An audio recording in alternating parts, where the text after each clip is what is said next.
மருந்து ஊத்துறான் அம்மா சஞ்சு தம்பிக்கு உடம்பு சரியில்லையா மேல கோல்டு மருந்து வச்சுக்கிற மாதிரி எடுத்துட்டா தம்பிக்கு மருந்து ஊத்தலாம். இதுமா எடுத்து தர மந்து தம்மா மந்து. சரிம்மா இப்போ உட்காரு மருந்து குடிப்பேன். இந்தாவா நான் மந்துதுமா கோல்டு மருந்து பா இது குடின்னா.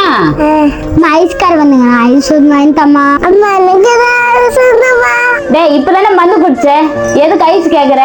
ஐஸ் எல்லாம் கேட்டீங்களான்னு உதப்படுவீங்க. மா ப்ளீஸ்மா ஒரே ஒரு ஐஸ் வாங்கி தம்மா. வாங்கி தம்மா. ஒரு ஐஸ் கூட வாங்கி தர முடியாதுமா. என்ன ஐஸ் ஐஸ் நேரிங்க? அவனுக்கு உடம்பு சரியில்லை நீயும் சாப்பிட்டு உனக்கு உடம்பு சரியில்லை வச்சுக்கலான்னு பார்த்த நேரியா? மா அவனுக்கும் உள்ட்ட வர பிடிக்கலாமா எனக்கும் உள்ட்ட வர செஞ்சுமா நாங்க 2 பேரும் சேர்ந்து சாப்பிடுறோம். சரிம்மா 2 பேருக்கும் ஒழுத்து வடை பிடிக்கல ஒழுத்து வடை செஞ்சு தரேன் சாப்பிடுங்க. இந்தாங்கப்பா வடை உட்காந்து சாப்பிடுங்க சூடா இருக்குதுப்பா. Mummy thank you mummy. கூட்டு வாப்பா. நான் வடை சாப்பிட்டுமே எனக்கு சாக்லேட் ஏன் தெரியாமா? வடியில அடிப்படுவேன் கம்முன்னு வடையா சாப்பிடு. சாக்லேட் சாக்லேட் வடியில அடி